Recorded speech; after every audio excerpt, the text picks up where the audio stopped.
안녕하십니까? 오늘 소개해드릴 책은 조선인 포로감시원입니다. 이 책을 쓰신 분은 최영우님입니다. 최영우님은 1923년 전북 남원에서 태어났고요.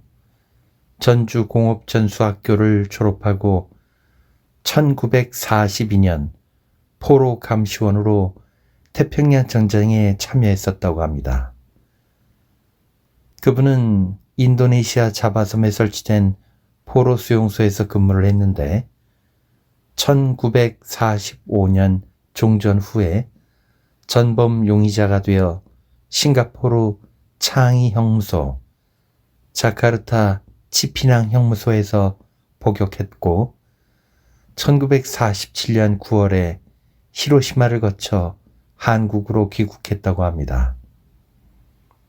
그 후 전주 명륜학교를 다녔고 국민학교 교사 생활을 했었다고 합니다. 생전에 틈틈이 포로 감시원 시절의 기록을 남겼고 지난 2002년에 작고했습니다. 오늘은 이 책의 앞부분을 한번 읽어보겠습니다.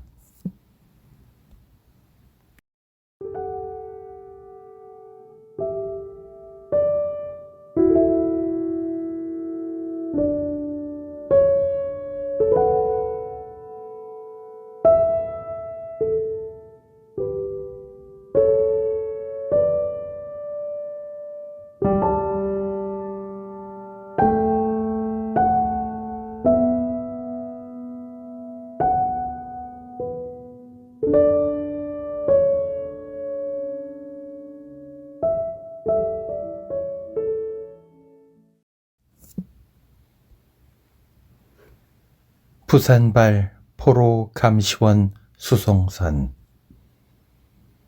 1942년 8월 19일 부산항을 떠난 후 벌써 일주일이 되었다. 일본 규슈 지역 나가사키에 잠시 정박한 후 여러 척이 다시 선단을 짜서 남진했다. 우리들의 선단은 타이완 섬과 중국 대륙의 사이 타이완 해협을 항해하고 있다. 누군가 말한다. 타이완의 북쪽에 있는 타이페이에서 남쪽 타이난까지 기차로 가면 4-5시간이 걸리지만 이 배처럼 느리게 간다면 하룻밤 이상이 걸릴 것이라고. 지난 일주일의 항해는 정말 악몽이었다.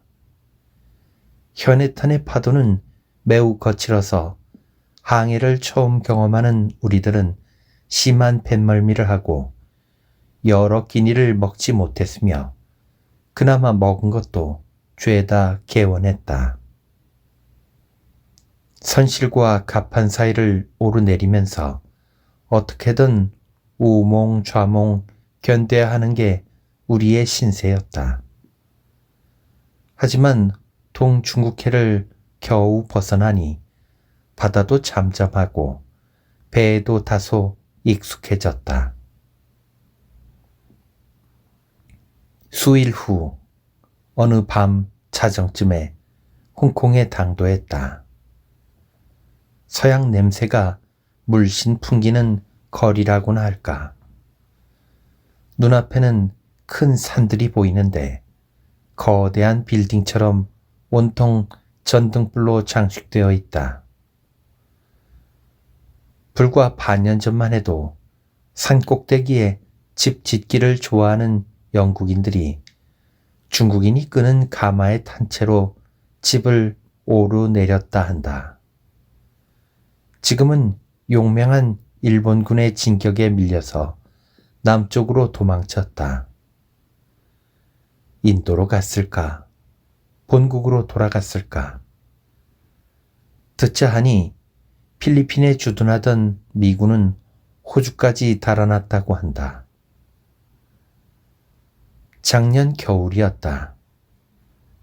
1941년 12월 8일 새벽, 일본의 폭격기는 하와이 진주만을 기습하고 미 태평양 함대 대부분을 섬멸했다.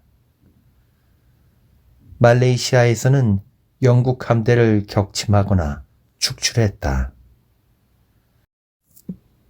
이렇게 기세등등한 일본군이지만 지금 이 선단은 혹시 모를 잠수함의 위협에 대비해 호송함 전후 좌우에 배치된 군함들이 호위를 게을리하지 않는다.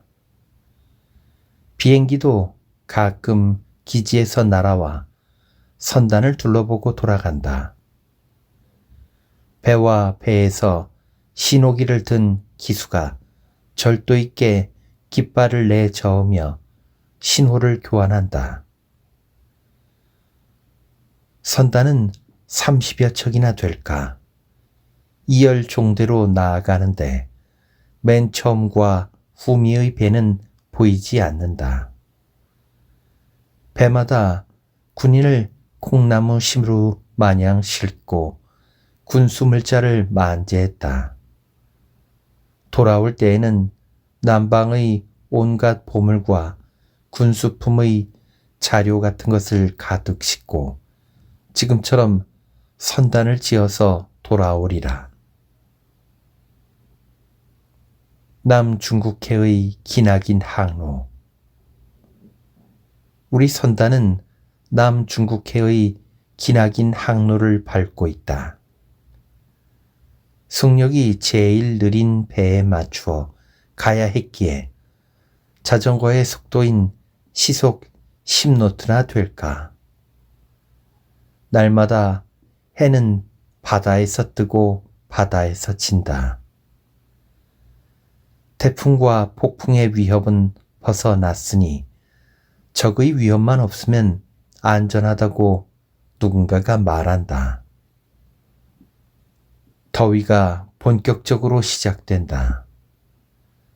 거대한 환풍기가 바람을 불어넣고 있으나 워낙 인원수가 많아 식사를 할 때면 땀이 줄줄 흘러내린다.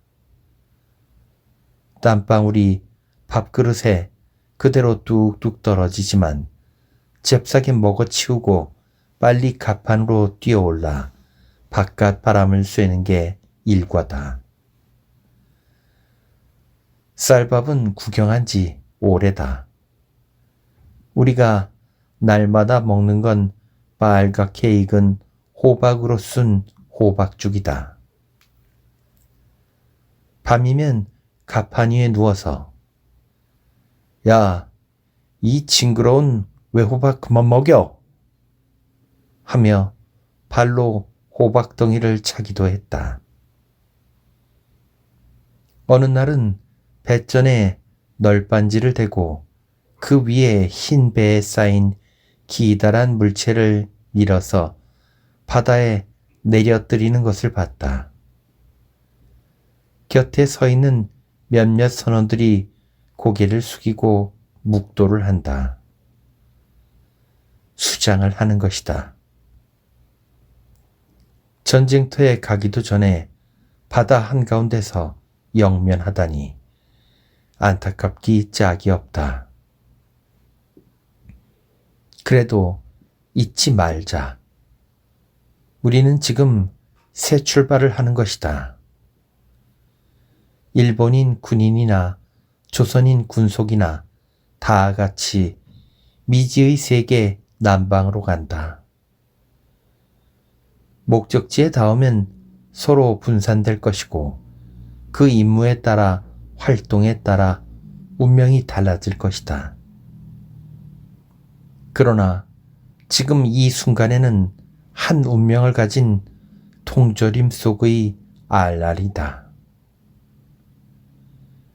배의 마스트 꼭대기에는 가끔 해조가 날아와서 앉는다. 끝도 없는 바다인데 저 새는 어디서 날아왔다 어디로 가는가. 뱃머리에서 바다를 내려다보니 상어 한두 마리가 배와 경주하듯이 따라간다. 만일 파선이라도 되어 바다에 빠지는 날이면 상어밥이 될 것이다. 구만리 장천을 홀로 가는 우리는 가끔 비상훈련도 한다. 구명통을 어깨에 걸어매고 빠른 시간 내에 배천까지 올라와서 바다에 뛰어드는 신용을 하는 것이다. 육지가 보인다. 육지가 보인다. 누군가 소리쳤다. 정말로 머나먼 곳에 산이 보였다. 우리의 배는 잠시 항구도시 사이공에 도착하고 수백 명의 동료를 내린 후에 다시 출발한다. 나는 이들에게 안녕을 빈다. 반드시 살아 돌아오자. 라고 중얼거렸다. 배는 다시 기나긴 항로에 돌입한다. 어쩌다 비바람이 치는 날이면 배는 제법 동요한다. 3, 4천 톤급 화물선인데도 전후 좌우로 많이 흔들린다. 그러나 이제 익숙해진 덕분일까 뱃멀미하는 사람은 거의 없다. 밤이면 머나먼 하늘에 약간의 달빛만이 있을 뿐이다. 눈앞에 보이는 검은 구름과 술렁이는 바다의 꿈틀거림은 악마와 해룡의 키스가 아닐까. 어둠 속에서 배의 기계 소리와 우리의 여로만이 여전하다. 내가 지나갈 내일 밤의 이 바다도 여전하다면 조물주는 무슨 목적으로 이러한 오멸을 만들었을까? 낮이면 선시로의 더위에 시달리다가 구름덩이와 함께 쏟아지는 스콜이 먼 곳에서부터 다가온다. 급히 옷을 벗고 수건에 비누칠한 후 오랜만에 땀과 때를 문지르고 있는데 스콜은 다른 곳으로 금세 지나가 버린다. 별 수 없이 바닷물로 몸을 씻어낸다. 하지만 소금기가 끈적끈적하여 기분이 좋지 않다. 싱가포르에 도착하다. 육지를 떠난 지 한 달이 조금 넘었다. 섬이 가까워지면서 야자수와 조그마한 언덕 위에 깨끗한 양옥, 잘 정리된 새파란 정원이 멀리 보였다. 소남도, 즉 싱가포르 항구역 위에 들어선 것이다. 널따란 항구를 슬쩍 살펴보았다. 일본군 폭격기에 폭탄을 맞아 반쯤 침몰한 부분, 머리는 물속에 처박고 등을 보이는 배들, 반파된 부두의 창고처럼 어수선한 모습이 전쟁이 벌어졌음을 예측하게 했다. 바다 위에 떠있는 부표 주변을 훑어보았다. 멀리 가까이 떠있는 큰 배만 해도 대충 100척은 넘는다. 가히 대항구다운 규모다. 모든 배들은 기나긴 여로에서 이제 엄마 품으로 돌아와 휴식하고 바다도 잔잔하기만 하다. 이따금 정중하게 한 번씩 울리는 고동소리는 이제 동남아의 보고에서 진귀한 사탕과 고무와 기름과 광물을 가득 싣고 본국으로 돌아간다는 신호다. 고동소리가 기나긴 위험한 항로를 앞두고 자식을 부리는 엄마의 울음소리처럼 느껴지는 건 나뿐일까? 그래서 서양인은 배를 쉬라고 부르는 모양이다. 인도는 영국의 젖줄이라고 한다.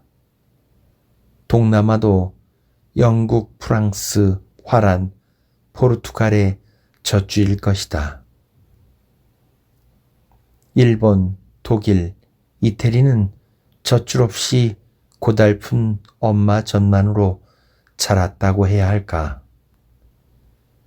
삼국이 동맹하여 새로운 질서를 만들자며 2차 세계대전을 일으켰지만 본래의 속셈은 자기들의 젖줄을 만들자는 것일 게다.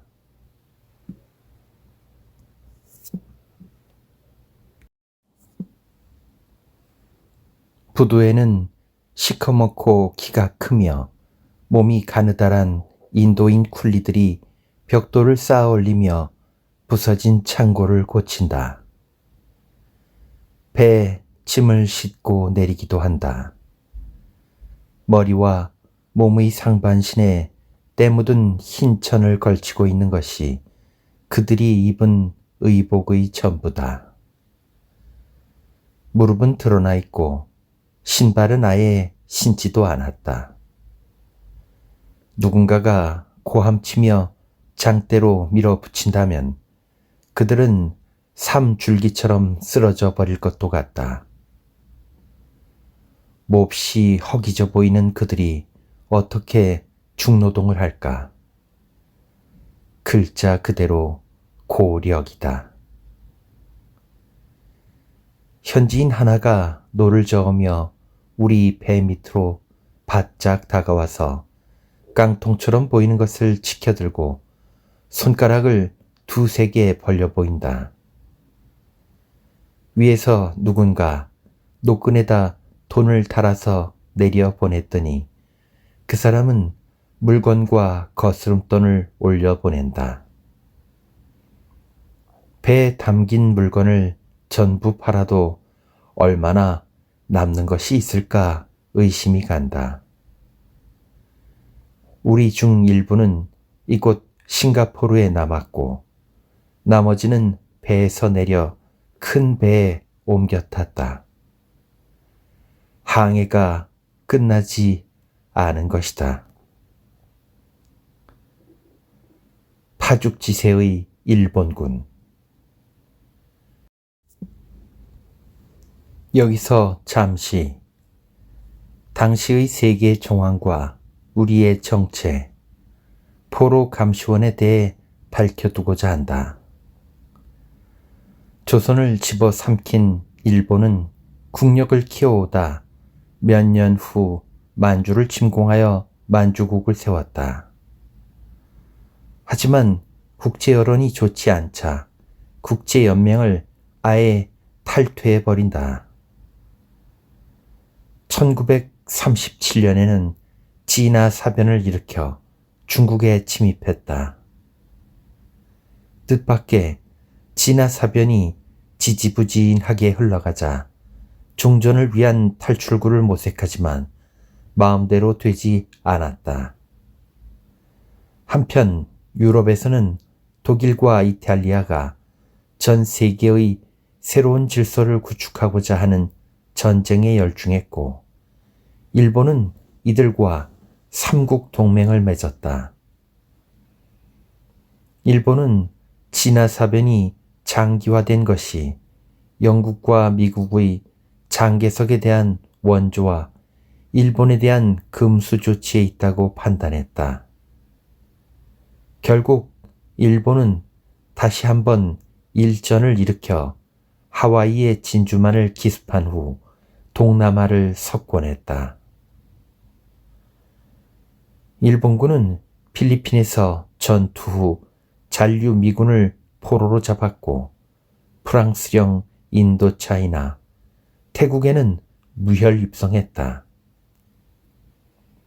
말레이시아에서 영국과 일전 후에는 많은 포로를 사로잡았고 거점인 싱가포르를 함락하고 대축제를 벌였다. 동시에 버마를 침공하여 인도 국경이 전선이 되어버렸다. 연이은 전승과 점령지 확장에 따라 적군 측의 포로가 대량으로 발생했다. 남으로는 바다 건너 호주가 넘어다 보이고 동으로는 태평양의 깨알만한 섬들이 쟁탈전의 대상이 되었다. 거듭하는 전승에 일본은 들떠 있다. 이제 점령지에 철통의 진을 치고 적의 침입을 무찌르면 이른바 대동아 공영권이 되는 것이다. 서양인과의 전쟁은 이미 메이지 37년에서 38년인 1904년에서 1905년에 러일 전쟁으로 경험한 바 있다. 일본은 신의 가호를 받는 나라, 천황은 현신이 되었고 군은 무적의 황군, 황국 신민은 1등 국민이 되었다. 따라서 조센진과 신하진은 경멸의 대명사가 되고 한때 문명인 운운하며 배워오던 서양은 쇄국 막부시대의 계도로 돌아갔다. 우리의 정체, 포로 감시원. 대량으로 늘어난 계도의 포로들을 조센진에게 맡기는 이유는 몇 가지로 정리된다. 우선 일본군 병력을 전투에 집중하기 위해서다.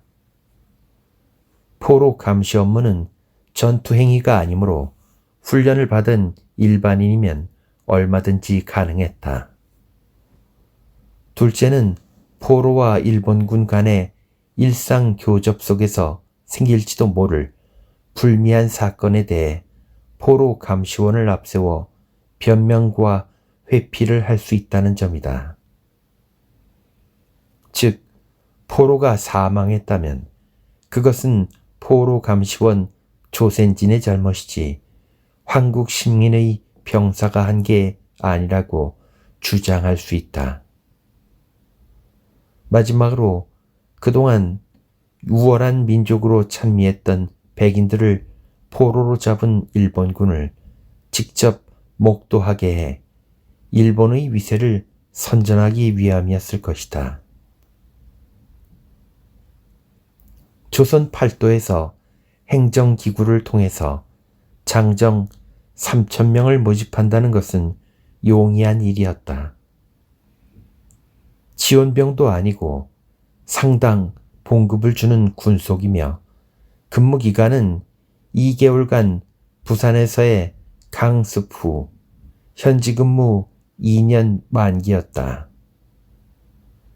모집된 이들은 20세 내외 27세에서 28세 미만의 장정들이었는데 내년부터 조선에 징병령을 실시한다고 예고했으니 젊은이들은 그것이 두려워 미리 자원했을 것이다.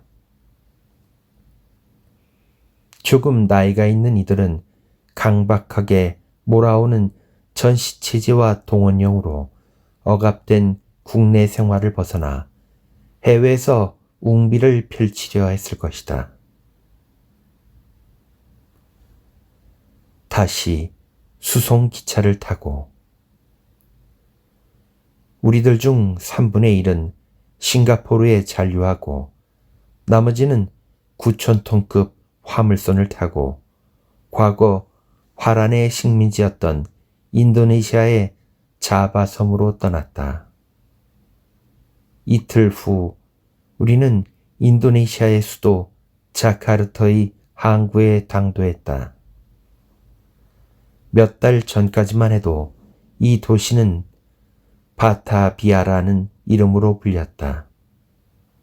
수십 년 만에 본래 이름으로 돌아온 것이다. 본선에서 전마선을 타고 무태 상륙했다. 거의 한 달 만에 육지를 밟은 것이었다. 발을 땅에 내딛는 순간 지루했던 배안 생활이 옷에 붙은 먼지를 턴 것 마냥 순식간에 잊혔다. 우리는 수십 대의 트럭에 분승하여 숙소로 향했는데 그 행렬이 가히 장관이었다. 밤길의 서치라이트가 비추는 도로는 청결해 보인다. 가로수들이 빽빽이 우거져서 마치 나무로 만든 터널이라고 해도 될 법하다. 10여 킬로미터쯤 가서 숙소에 도착했는데 오랜 여독이 스스로 풀릴 것만 같았다. 이튿날 우리는 다시 각 지대의 수용소로 나뉘어 향했다. 나는 자바섬의 서쪽 끝에서 동쪽 끝인 제2의 도시 수라바야로 향하는 기차를 탔다. 비교적 일찍 건설된 철도는 일본처럼 폭이 좁은 협궤 철도다. 차장이란 자는 귀를 쫑긋 세우며 무슨 말이든 알아들으려고 힘쓴다. 또 고분고분한 자세로 우리들의 편리를 봐준다. 기관차는 석탄 대신 장작을 태우는데 화력이 좋은지 제법 잘 달린다.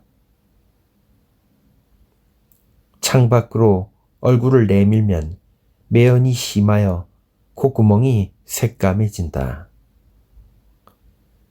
열차에는 1, 2, 3등급이 있는데 우리는 1등 칸에 탑승했고 3등 칸은 철망으로 둘려 있다. 3등 칸은 주로 과일 장사꾼들이 많이 타는데 이들은 막대의 양 끝에 바구니를 매단 것을 어깨에 맨 채로 타곤 한다. 물론 요금도 싸다. 환호하는 현지인들. 목적지에 당도하자 사람들이 모여든다. 말은 통하지 않는다. 이들은 엄지손가락을 축혀들고 흔들어대며 니폰이라고 외쳐댄다. 일본군이 제일이라는 뜻일 것이다. 우리는 고개를 끄덕이며 동감이라고 의사를 표시한다. 달리는 기차에도, 기차가 쉬어있는 정거장에도 전투모와 군인만 보면 곳곳에서 손을 흔들어댄다. 실로 지금 이 땅은 환호의 일색이다. 일본군은 해방자이며 원수 화란을 몰아낸 자이며 천사다. 이들에게는 생각지도 않았던 일이 수백 년 만에 일어났던 것이다.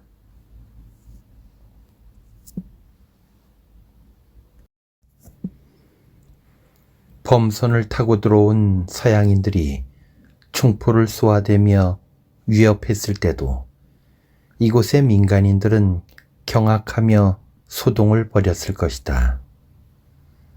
그때의 대소동과 다를 바 없지만 지금은 환희의 절정이 가득한 즐거운 소동이다.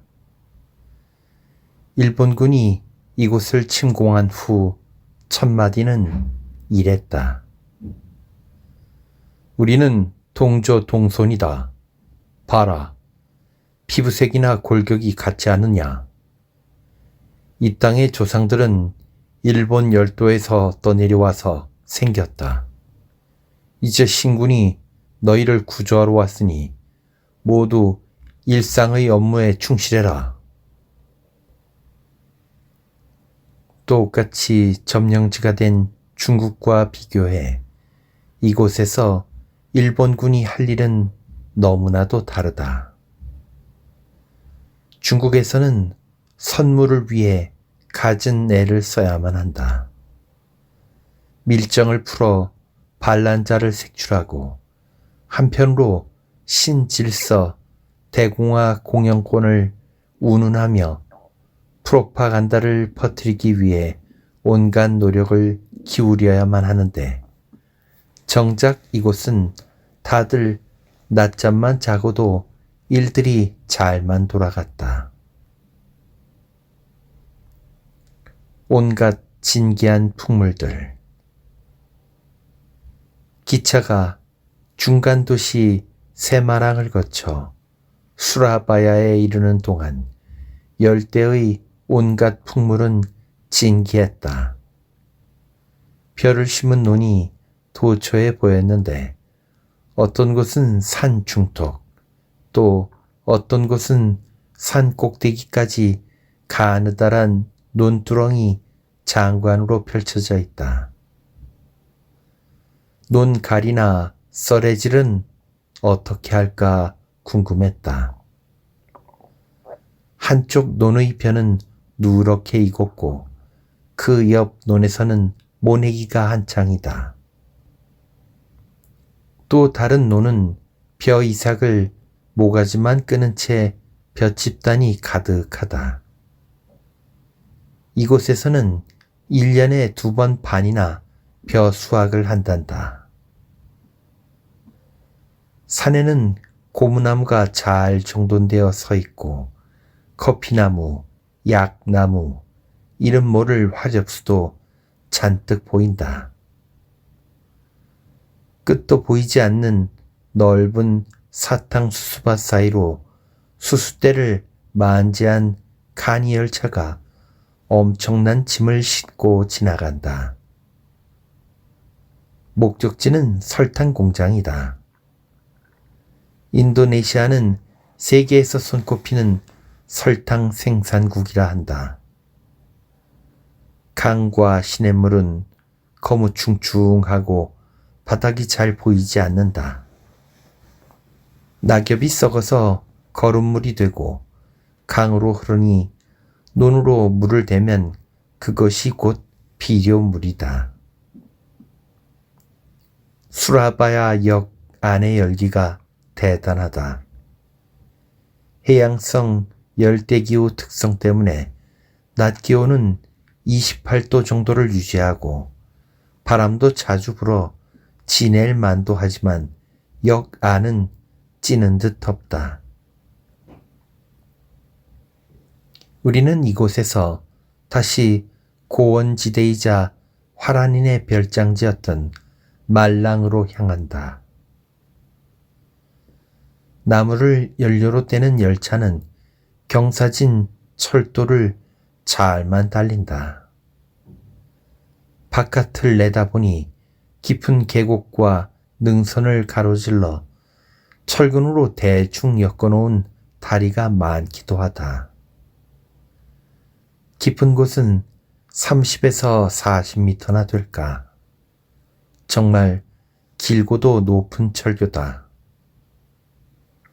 여기서 기차가 굴러버리면 어떻게 될까?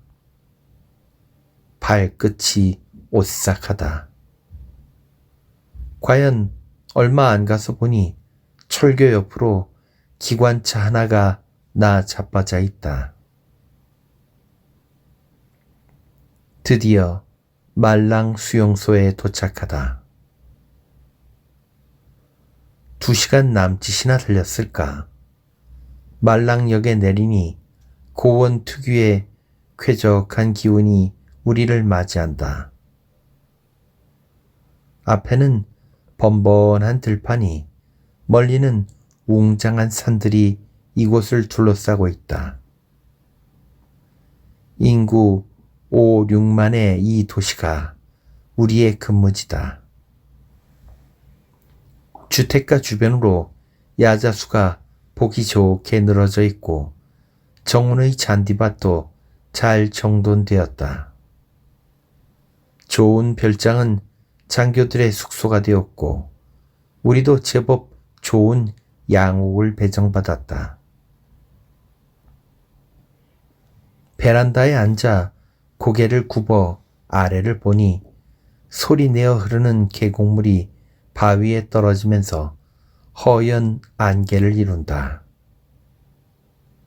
오후 3시쯤이면 스콜이 몰려오는데 나뭇잎에 빗방울 떨어지는 소리와 빗소리가 어우러진 것이 듣기 좋은 연주곡 같다. 이 지방은 매일 오후만 되면 멀쩡한 날씨에도 난데없이 스콜이 퍼붓는다. 한 20분이나 될까. 그것만 지나가면 시치미를 뗀 듯 날씨가 멀쩡해진다. 비만 오면 지나가던 행인은 모두 멈추고 마차도 쉰다. 우산은 애당초 있지도 않다. 우기와 건기가 반반인데 지금은 우기다. 포로 수용소에 가보니 교대할 부대가 왔다고 다들 즐거워한다. 포로 감시 요령을 약식으로 알려주고 인원 점검을 대충 마친 후에는 무용담을 늘어놓는다. 우리는 후배이기 때문에 이들이 떠드는 소리를 잔말 않고 경청할 따름이다. 한 포로 감시원이 자랑스럽게 말했다. 실로 격전이 펼쳐졌지. 하지만 총을 빵빵 쏴대면 가는 곳마다 떼지어 두 손 들고 나왔지. 선배 포로 감시원의 말로는 이곳에서 5천여 명을 무장 해제시켰다고 한다. 다른 포로 감시원이 의기양양하게 이야기를 보탰다. 가는 곳마다 비단 더미를 갖다 놓고 잠을 잤고 양주가 창고에서 콸콸 쏟아져 나오는데 원 없이 마셔댔지. 나는 맞장구를 쳤다. 참 잘 싸우셨네요. 그러자 포로 감시원이 대답했다. 하지만 우리도 몇 달이 지나니 슬슬 지겨워졌어. 우리는 남태평양의 다른 섬으로 간다고 하는데 아마 운이 또 따르겠지. 하나 알려주자면 여기 포로들은 아주 온순해. 온순하다 말고. 나는 그가 이동한다는 말에 행운을 빌어주었다. 선배님의 무운 장구를 빌겠습니다. 말랑의 포로 수용소 제5분견소. 이곳 말랑에 있는 수용소는 제5분견소라 불리고 포로는 약 5,000명이다. 수용소 주변은 철조망과 암페라가 둘쳐져 있어 외부 세계는 볼 수가 없다. 우리에게 남방의 모든 풍물이 새로웠지만 서양인들은 특히 낯설었다. 포로들의 국적은 거의 화란인이고 영국인과 호주인도 약간 있었다. 화란인의 구성은 백인이 절반, 동양계 혼혈인 2세, 3세가 절반 정도였는데 혼혈도 백인에 가까운 자, 황인에 유사한 자, 짙은 검은색 머리에 누런 피부를 가진 자 등 가지가지다. 골격도 왜소한 동양계부터 장대한 서양인까지 다양했다. 가슴에 털이 시커멓게 나 있어 원숭이처럼 보이는 이들도 상당수다.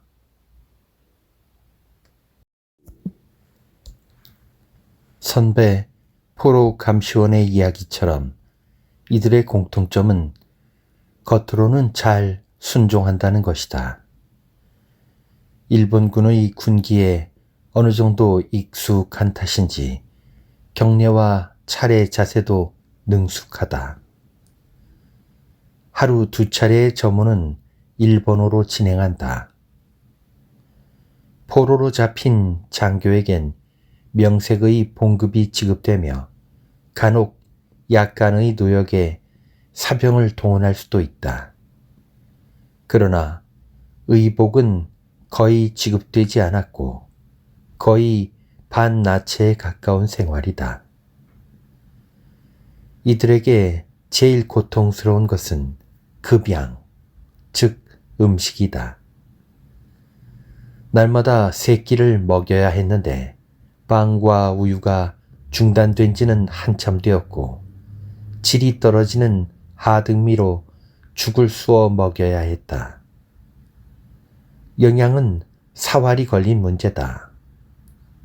이들은 전처럼 잘 먹고 잘 살 날이 하루빨리 오길 기대하지만 그날이 언제 올진 아무도 모른다.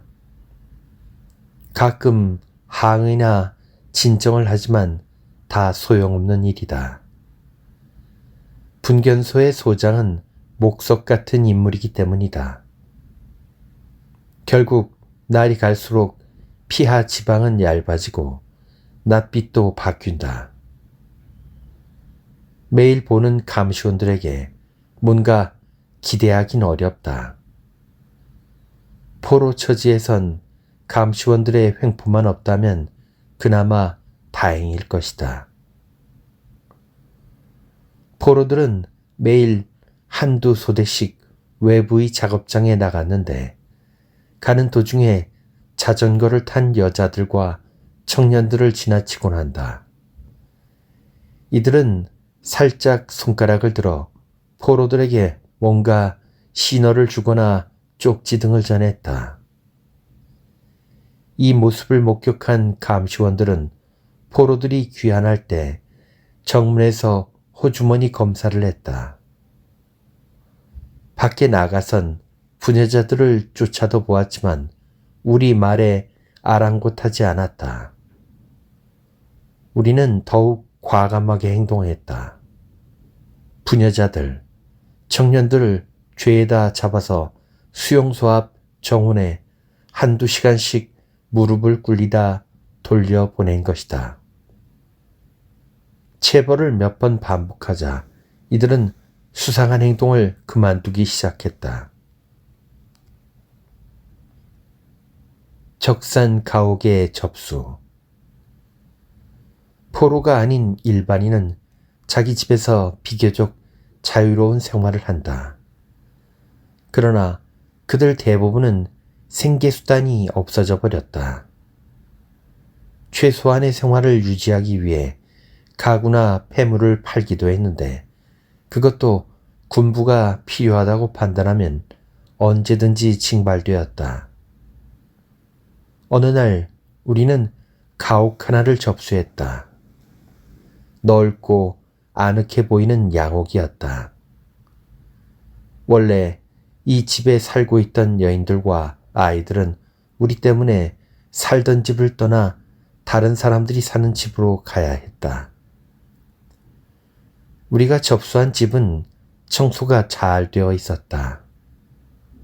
응접실 탁자 위와 몇 군데 꽃병이 놓여 있었다. 꽃병엔 방금 새로 간 물이 담겨 있었고 꽃도 새 것이다. 나는 이 모습을 보고 집주인들이 정말 아름다운 마음씨를 가졌다고 생각했다. 단순히 이사할 때도 지저분하게 나가기 일쑤인데 하물며 적군이 집을 빼앗겨 쫓겨나는 처지인데도 집을 잘 정돈하고 떠난 모습이 선량하다. 아니, 나로선 이해하기조차 어려울 정도이다. 화란인들이 살던 주택가.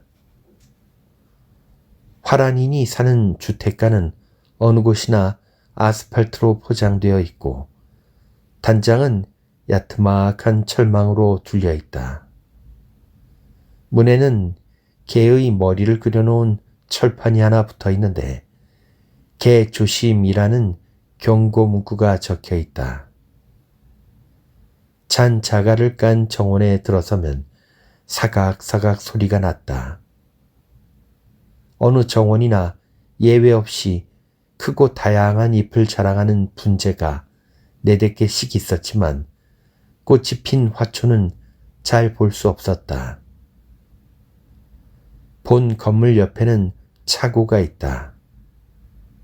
현관에 들어서면 응접실이 나오고 바로 옆 복도의 양편 방에는 의자, 침대 등이 잘 정돈되어 있다. 배색에도 많은 노력을 기울였다. 유리창과 가림창, 이중으로 만든 창은 납 3시가 잘 붙어 있다. 복도 뒤 안방을 지나고 주방을 살펴보면 그 옆에 하녀와 운전수가 기거하는 컴컴한 방들이 반드시 붙어 있다. 하얀 백회칠을 한 벽에 빨간 기바 지붕이 간결한 느낌으로 잘 건축된 주택들이다. 동네에는 테니스장도 보인다. 밤에는 테니스를 칠 수 있도록 백열등까지 마련되어 있다. 말랑의 화교들. 휴일을 이용해 조금 큰 거리로 나가보았다. 멋진 야자나무 가로수가 줄지어 있는 고급 주택가 안정원에 광택으로 번들거리는 승용차가 2대가 보인다. 천황폐하의 친척이 전선을 시찰하러 와서 묵는 중이라 한다. 정문에는 초병이 서 있다. 주택가를 지나 상가에 접어드니 한산한 상점들이 쭉 들어서 있다. 중국 여인들의 말소리가 요란하다.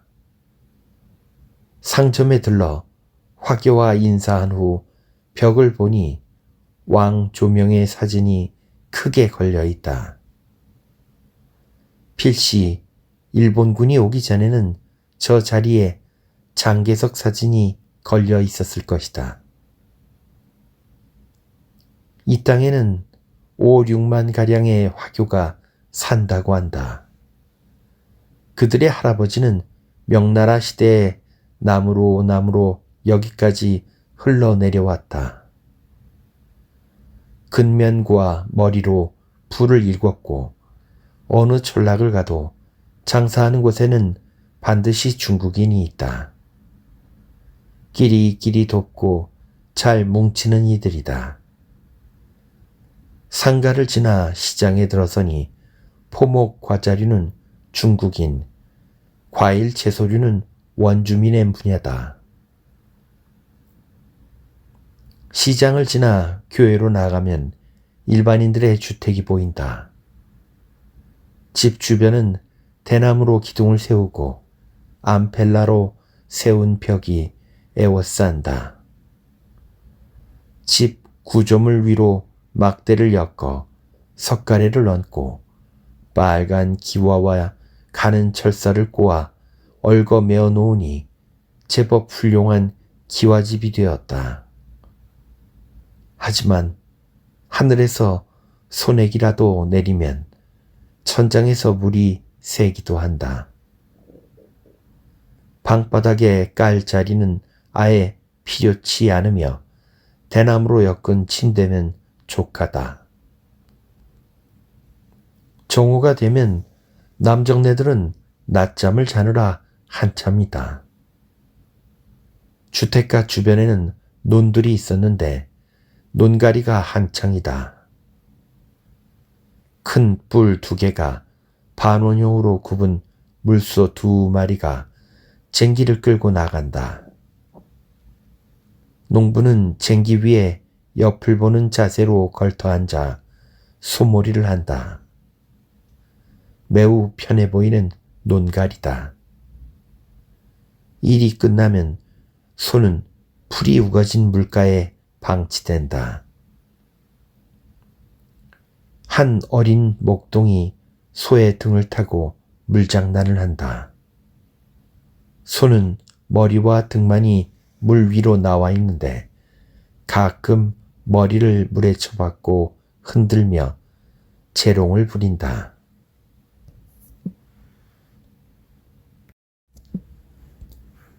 화란인들의 휴양지와 푸르워다디 식물원. 얼마 후 나와 동료는 수용소 바깥으로 파견 근무를 갔다. 우리는 버스를 타고 가는 도중 온천이 있는 휴양소에 들렀다. 이곳은 원래 화란인의 별장지이며 관광지로 테니스장, 당구장 같은 위락시설도 갖추어 놓았다. 해발 1000m에 가까운 높이의 산골짜기에 깨끗한 수십 채의 양옥들이 층계를 이룬 채 조금씩 떨어져 있다. 집마다 올라가는 긴 계단과 트랩이 눈에 띈다. 백의 용사들이 천천히 계단을 오르내린다. 좌각에 의지하여 다니는 용사들도 보인다. 위병소에 출장을 가던 도중에 구경하러 왔다고 하니 온천물에 몸이나 씻고 가라 한다. 오랜만에 더운 물에 몸을 씻고 두루 구경했다.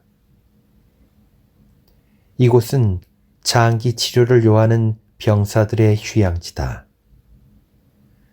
병사 중에는 폐결핵 환자가 가장 많다고 한다. 모두 평화스러워 보여 전쟁과는 거리가 먼 모습이다. 온천지를 뒤로 하고 우리는 1700m의 고지에 있는 식물원으로 향했다. 도보로 몇 시간쯤 올라갔을까? 좌우에는 소나무도 보였다. 조국을 떠난 후 소나무를 보기는 처음이다. 식물원에 들어가면 텅 빈 차고가 바로 보였다. 옆에는 마구간이 하나 있는데 주인 없는 말이 한 마리 보인다. 침실과 주방으로도 들어가 본다. 주인 아닌 주인이랄까. 주방 책임자인 원주민 한 사람이 우리를 반갑게 맞이한다. 마지막으로 우리의 목적지인 사무실에 들어갔다. 화란인 젊은 학자 한 사람이 마중 나와 인사한다. 그의 신분이 포로이기에 우리는 지금 그를 감시하러 온 것이다. 그는 식물의 잎을 따서 가스불에 말린 다음 표본을 작성하고 있다. 그의 작업을 이해할 수도 없지만 그는 도망할 염려도 없다. 벽에 서양인의 사진이 담긴 액자가 걸려 있는데 누구냐고 물으니 유명 화란인 식물학자라고 대답한다. 식물원에는 고사리 나무가 커서 20년생 소나무 크기만한 것이 눈에 띄었다. 고개를 돌리니 어디선가 향기로운 목련의 냄새가 난다. 식물원에는 이름도 모를 괴상한 모양의 야자수들과 여러 가지 나무, 약초 등을 재배하고 있다. 10여 명의 원주민 여자들은 식물원 안에 잡초를 뽑는 김매기에 종사한다. 이 정도가 이 고지 식물원의 전부인 것이다.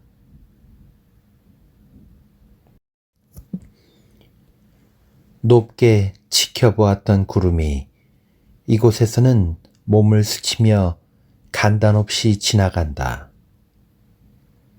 저녁이면 기온이 사정없이 내려가 모포 두세 장은 덮어야 한다.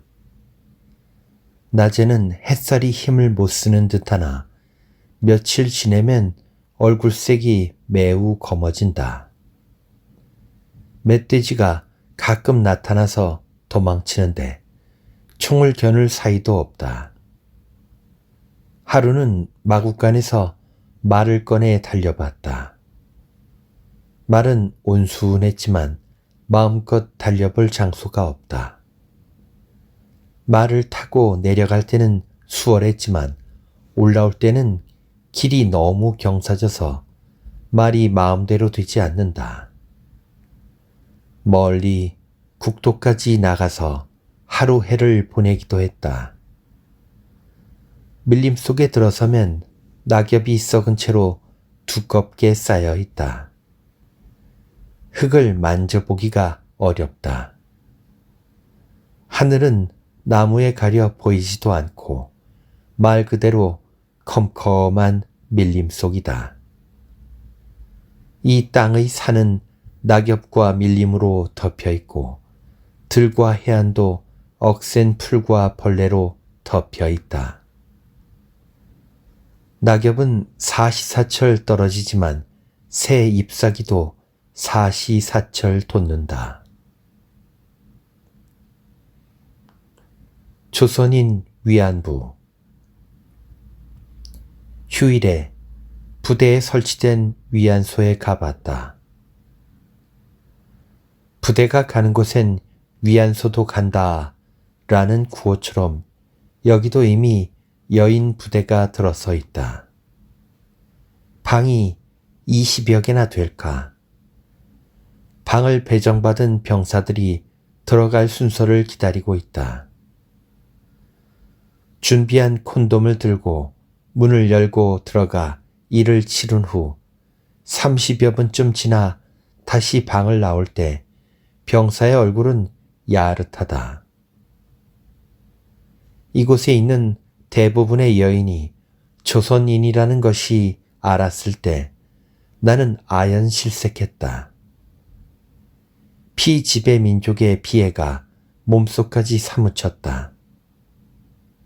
여기까지 어떻게 왔을까? 정말 돈을 벌기 위해 여기까지 왔단 말인가? 조국에서는 처녀징용이라는 말이 떠돌았다. 징용을 당하지 않기 위해 처녀 조혼을 하자는 말까지 떠돌았다. 그녀들은 몽고에 간 공녀 신세일까? 부대가 가는 곳에는 보국대 소속으로 징용된 조선 여인들이 반드시 있었다. 물론 군인이 많은 곳에는 원주민, 화교동으로 구성된 위안소도 있었다. 일본인 입장에서 위안소는 젊은 군인들의 성욕도 만족시키고 사기도 올릴 수 있는 매우 편리한 방법이다. 비인도적 처사임을 자인하면서도 일본 군부는 이 방침을 고수하고 있다. 그들은 조선인, 대만인, 만주인 또는 현지 주민을 차출해 그들 군대만을 만족시키려 한다. 물론 어느 항구를 가도 여인이 있고 고국에도 유곽이 있다. 하지만 황군의 전승을 위하여 희생하는 이 여인들의 모습은 가련함을 넘어서 처참해 보였다. 침대 곁에 놓여있는 정치에 모를 과자의 냄새도 야릇하다. 이곳에선 그녀들이 차라리 하늘을 보고 웃으며 광란을 부리면 그것이 정상일지 모르겠다. 이 광경을 처음 목격했던 나는 아무리 이해하려고 해도 이해할 수 없었다. 아니, 이제는 눈물도 마르고 한숨도 멀어져 버렸다고 하는 게 낫겠지. 하지만 나이 많은 동료 중에는 그녀들과 잘 어울리며 휴일, 근무일을 막론하고 위안소를 자주 찾는 이도 있었다. 위안소 구호실에서 포로 감시원 대부분은 낯선 이국 여인의 정취를 좋아했다. 내가 온 곳도 원주민 여인의 위안소다. 문간 매표구에 가보니 뚱뚱한 체구에 일본인 노파가 앉아있다. 내가 슬쩍 군표와 표를 바꾼다. 일본에서도 이 방면의 사업에 달코 다른 여인일 것이다. 노파가 원주민과 화교 중 누굴 원하냐고 묻는다. 내가 대충 아무렇게나 답을 했다. 그러자 그녀가 말했다. 사람이 밀렸으니 20분 정도 기다려요. 구호실이요. 표를 얻은 후 휴게실로 들어가는 도중 호실을 슬쩍 보고 확인한다. 의자에 앉아 호실 문을 바라보고 있는데 난데없이 병사 하나가 혁대를 두 손에 움켜쥐고 방 바깥으로 뛰쳐나온다. 곧바로 방 안에서 한 여인이 문을 반쯤 열고 알아듣지 못한 소리를 크게 지르며 울먹인다. 머리는 산발이 된 채 흐트러져 있다. 마담이 방문을 닫고 병사를 쫓아가며 소리를 지른다. 난폭하게 하면 안 돼요. 난폭하게 하면 안 된다고. 그러곤 휴게실로 오더니 나에게 말했다. 오늘 9호실은 틀렸어요. 11호실로 바꿔줄게. 11호실에 들러요. 나중에 다른 이역에 9호실의 상황을 흘려들었다. 병사가 여인의 얼굴을 수건으로 가리고 한쪽 발을 묶어 천장에 매달려는 바람에 여인이 놀라서 그를 밀어낸 것이라고 한다. 잠시 후 11호실로 들어갔다. 여인의 얼굴이 너무 까무잡잡해서 마음에 들지는 않았다. 엷은 원피스 하나만을 걸치고 있는데 몸이 빈약해 보였다. 테이블 위에는 기름질된 과자가 예외 없이 놓여 있는데 그 기름 냄새가 역시나 야릇했다. 너는 어디 사느냐? 어찌 여기 왔느냐? 몇 살이냐? 이름은 무엇이냐? 상투적인 질문이 교환된다. 그녀는 뭐라 하면서 대답을 하고 손가락으로 원을 만들어 보인다. 나는 그 원의 의미를 바로 이해했다. 그녀가 당장 바라는 것은 팁이다. 돈을 아끼고 싶지만 내 욕망은 이미 이곳으로 와 있다. 이 같은 이율배반이 나를 괴롭게 했다. 일을 치른 나는 명패 없는 이 부대의 문을 뒤로 한 채 숙소로 가는 배짜를 탔다.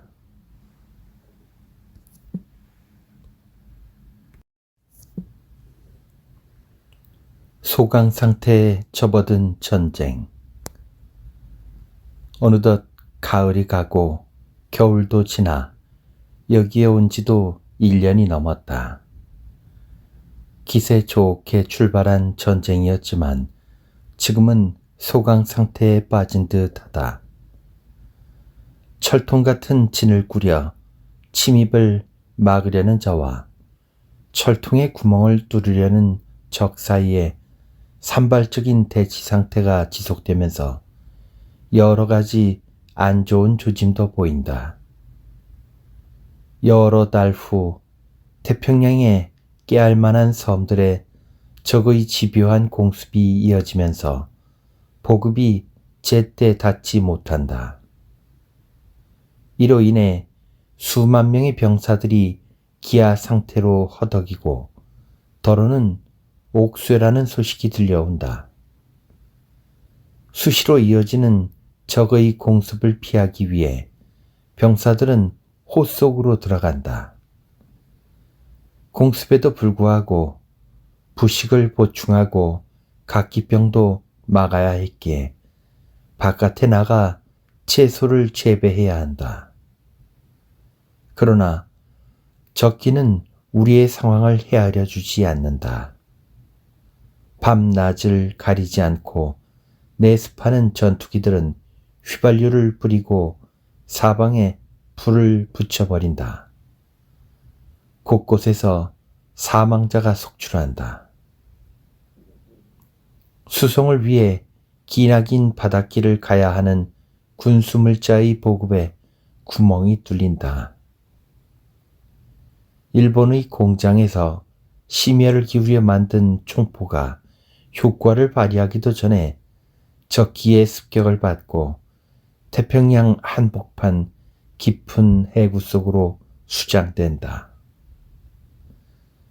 보급이 끊기면서 각 지방의 포로 수용소는 해산 후 수도 자카르타로 집결해야만 했다.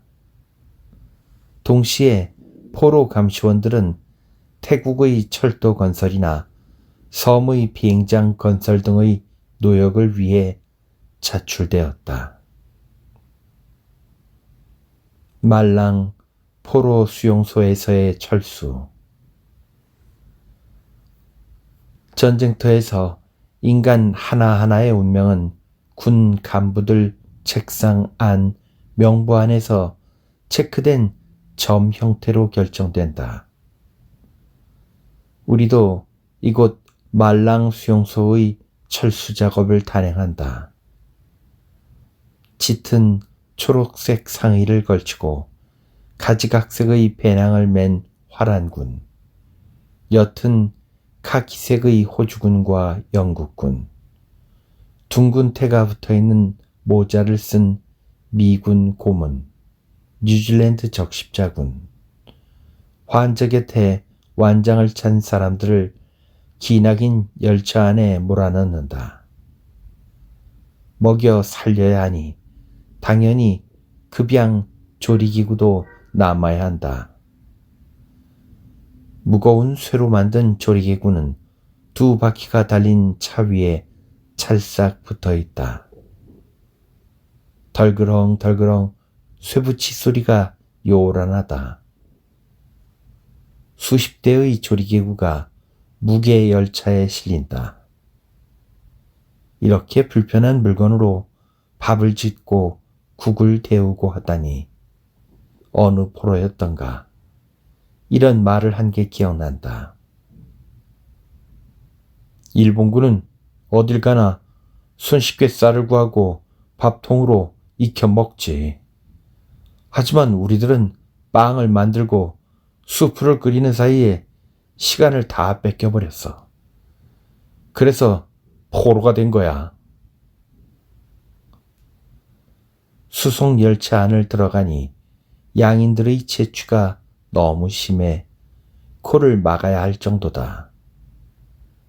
냄새를 피해 승강구에 앉아 있으니 열차가 뿜는 매연에 콧구멍이 까맣게 된다. 자카르타로 돌아가는 길은 말랑으로 올 때와는 달리 원주민의 환호성이 없어졌다. 정거장마다 거리마다 일본군만 보면 원주민들이 손을 흔들고 환호성을 냈는데 이제는 그런 격렬한 환영은 없어졌다.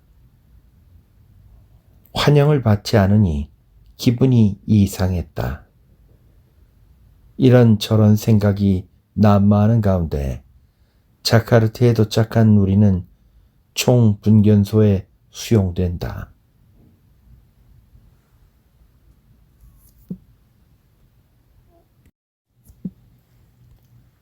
자카르타 총분견소 도착. 총분견소는 자바섬에 있는 여러 곳의 수용소 중에 가장 크고 핵심 기지 역할을 하는 곳이다. 많은 인원이 들어오고 또 나간다. 때로는 적군의 비행사가 낙하산으로 내려와 포로가 되어 들어온다. 포로가 된 비행사는 매일 헌병대로 조사를 받으러 나갔는데 다시 돌아올 때는 얼굴이 상한 채로 기진맥진한 모습이었다. 아마 모진 고문을 당한 모양이다. 얼마 전까지 영광스럽던 쥐기가 하늘에서 땅으로, 그것도 지옥의 열 가마 속으로 떨어졌구나 생각하니 연민의 정이 간다. 키가 크고 얼굴이 검으며 다방을 쓴 인도 병사들도 들어온다. 인도, 버마 국경의 전선에서 항복한 인도군이다. 그들의 숫자는 불과 200~300명인데 음식 문제로 항의가 많다.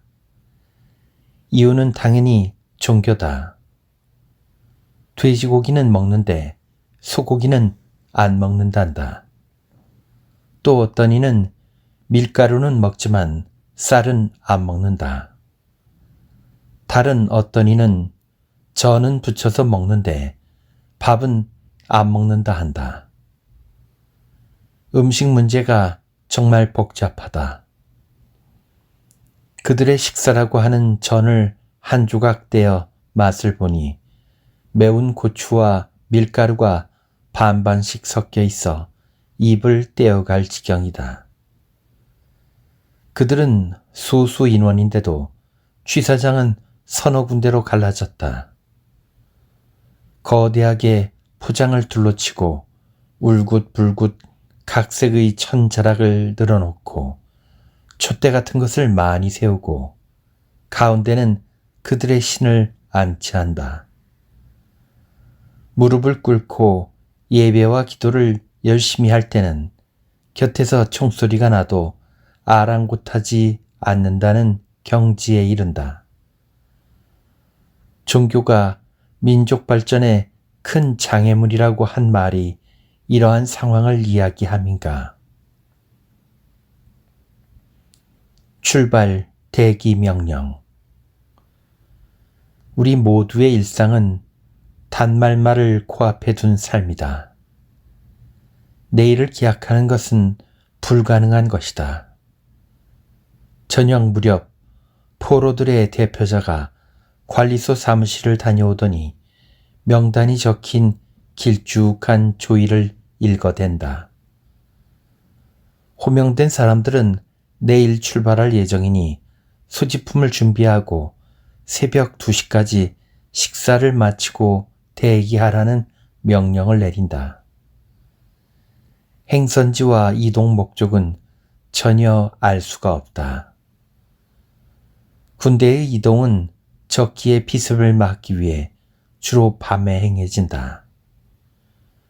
새벽이 되어 부두에 나갔는데 배가 선창에 닿아 있는 것을 보고 비로소 밖으로 간다는 것을 실감할 수 있었다. 이번엔 또 어디일까? 싱가포르행 혹은 태국행인가? 아니면 어느 이름 모를 섬인가? 화물선의 적재칸에 모아 넣어지자마자 더위가 습격한다. 감시병이 칸 안에 들어오려다 찌르는 듯한 각종 냄새에 도망쳐버린다. 나는 가까스로 이 배가 인근 수마트라 섬으로 간다는 것을 알아냈다. 그렇다면 고생스러운 선실 생활은 길지 않을 것이다. 하룻밤을 머물자 갑판의 출입이 통제된다. 해상에서 불의의 사고가 발생할지 모르기 때문이다. 17세기 해적선이 성행할 무렵 배를 습격해 많은 대포를 납포했는데 귀환하는 중에 다시 배를 점령당하면서 대포를 뺏겼다는 일화가 생각났다. 어뢰에 피격된 포로 수송선. 정오쯤 되었을까 천지가 떠날 듯 꽝 하는 소리가 들리면서 진동과 함께 배는 온통 아수라장이 된다. 배는 뒤뚱거리며 조금 나아가다가 선수부터 급히 기울기 시작한다. 바다로 뛰어라! 멀리 피해라! 누군가가 외치는 명령이 들린다. 구명통을 챙긴 자, 챙기지 못한 자, 총을 든 자, 들지 않은 자, 구속을 받던 자, 감시를 하던 자, 배 위에서 고사포를 담당하던 자, 배기관을 담당하던 자, 주방을 보던 자, 운전자, 선장, 할 것 없이 전부 바다로 뛰어든다. 이 순간은 상하도 귀촌도 없다. 속박자도 비속박자도 없다. 오직 하나의 염원만 있을 뿐이다. 몇 분 지나지 않아 선체는 완전히 가라앉고 흰 물결만이 무섭게 소용돌이친다. 주변으로 크고 작은 물체들이 많이 떠 있다. 바다 위에 뛰어든 자들은 지푸라기라도 하나 잡아보려고 안간힘을 쓴다. 구명통을 제대로 매지는 않았지만 손으로 끌어내려 어깨 밑에 껴보니 부력 때문에 고개가 더 올라간다. 정말 다행이다. 이제 판자 조각 하나라도 붙잡으면 안전하다고 생각했다. 판자 하나에 많은 사람의 손이 엉겨 붙었고 한두 사람은 그 위로 타고 있는 모습도 보인다. 무엇인지는 잘 모르겠지만 커다란 물건 하나에 의존한 채 다닥다닥 붙어있는 많은 머리들이 보인다. 바다는 잔잔하다. 어렸을 때 헤엄이라도 쳐본 것이 천만 다행이다. 고개를 흔들고 손을 저으며 사방에 물을 튀겨대는 사람도 보인다. 헤엄을 못 쳐 사경에 이르는 순간을 처음 목격한 것이다. 30분이나 되었을까? 아군의 비행기 하나가 해면을 스치듯이 돌아서 지나간다. 비행기를 쳐다보면서 살려달라고 애원하는 마음이 간절하다. 다시 정신을 차려보니 멀리 높은 산이 보인다. 그 산은 배에 있을 때부터 거기 있었을 것이다. 그렇다면 여기는 무태 가까운 영해일 것이다. 바다 위, 목숨을 건 사투. 바다 위는 조용했다. 바다에 빠졌을 때 추위를 느끼고 잠이 오면 죽는다고 한다. 나는 정신을 차리며 잠을 자지 않기 위해 애썼다. 눈앞에 보이는 가까운 사람은 포로로 보인다.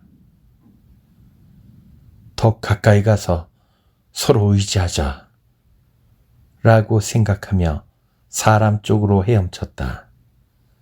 그는 내 쪽으로 헤엄치지 않았다. 하지만 상어라도 다뤄들어 나를 해치려 한다면 나는 비명을 지를 테고 그러면 그가 달려오겠지 하고 잠깐 생각했다. 그도 위급하면 내가 달려가서 돕겠지. 별이별 이상한 생각을 다 했다. 지금은 가까이 있으면 적이 되고 떨어지면 구원자가 된다. 희한한 상황이다. 그러는 사이 뒤에서 물결치는 소리와 함께 조선말이 들려온다. 누구냐? 뒤를 돌아보니 동료였다. 판자 하나를 밀면서 내 곁으로 접근해 온다. 우리 둘은 손으로 판자를 잡고 의지했다. 두 사람이 판자를 잡자 판자는 물속으로 더 들어가 버렸다. 안전할 확률이 반감된 것이다. 그러나 서로 만난 우리는 굉장한 의지가 되었다. 말을 교환할 수 있는 동료이기 때문이다. 게다가 구명통 덕분일까. 손발을 자주 흔들지 않아도 물 위에 뜰 수 있었다. 그러나 작은 물결이 입고와 눈가를 치며 짠내를 풍긴다. 너도 쇠망치는 아니 모양이다. 나 헤엄 좀 쳤어. 열대바다 이게 망중이지 그렇지 않았으면 얼어 죽을 뻔했다. 상어는 오지 않겠지? 구조선이 곧 올 거야. 하긴 여기는 육지에 가까운 바다니까. 그럼 아까 비행기가 다녀갔으니까 구조선은 꼭 오겠지. 그러나 좀처럼 배는 보이지 않는다. 지루한 시간이 지나간다. 우리는 육지 쪽만 바라보았다. 한 손, 한 발이라도 움직이고 내저을 때면 무의식 중에 눈이 육지 쪽을 향한다. 소용없는 짓임을 알면서도 말이다. 우리는 가끔 판자에서 손을 떼고 헤엄도 쳐본다. 눈 앞으로 보이는 산은 가까운 것 같기도 하고 먼 것 같기도 하다. 또 지루한 시간은 흐르고 침묵이 계속된다. 침묵이 계속되면 걱정은 커지게 마련이다. 적의 잠수함이 떠올라와서 마구 쏘아대면 어떡하지? 아까 비행기가 다녀갔으니까 괜찮을 거야. 비행기는 폭뢰를 마구 던지니까 잠수함이 맥을 못 쓰거든. 그러는 사이에 또 비행기가 날아와 조공으로 우리를 스쳐간다. 너도 나도 손을 흔들어댄다. 비행기는 한 바퀴 휙 하니 멀리 돌다가 다시 스쳐온다. 헤어졌던 어머니를 만난 기분이다. 전 해상의 안도의 기분이 감돈다.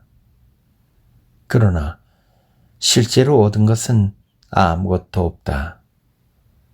비행기가 지나간 뒤는 또다시 고요가 계속된다. 기다린다는 것이 이와 같이 지루하고 절실한 적은 일찍이 경험한 적이 없다. 물론 타고 간 배가 어뢰에 맞아 바다에 뛰어든 적도 없었다. 구명선의 도착. 갑자기 큰 함성이 나서 먼 곳을 바라보니 배 한 척이 눈에 띈다. 얼마 후 또 한 척이 나타났다. 배는 점점 커졌다. 드디어 큰 물건이 되어 눈앞에 검은 절벽처럼 나타난다. 배에서 로프를 던지고 사람들을 끌어올린다. 로프를 붙잡고 간신히 배에 탔을 때야 이제야 살았다는 기분이 들었다. 바닷물에 절어버린 군복을 벗고 새 옷 한 벌을 얻어 입었다.